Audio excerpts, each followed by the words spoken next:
Bristol Community College, Mathematics with Dan Avedikian, Math 060, Topics in Developmental Mathematics, Section 3.4, Problem 28.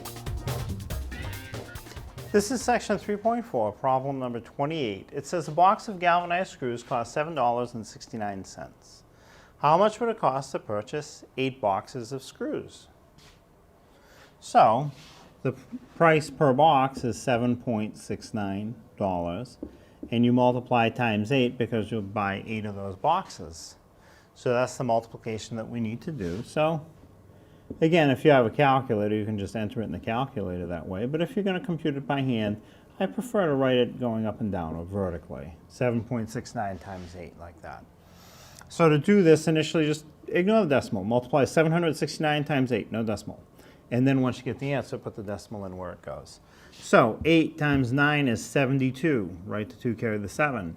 8 times 6 is 48. 48 plus 7 more is 55. Write the 5, carry the other 5. 8 times 7 is 56. 56 plus the 5 more that you carried is 61.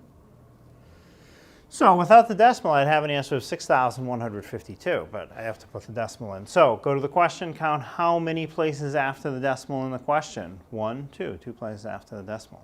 So your answer must have the same number of places after decimal too. So go in 1, 2. So that would put the decimal point between the 1 and the 5, making 61.52.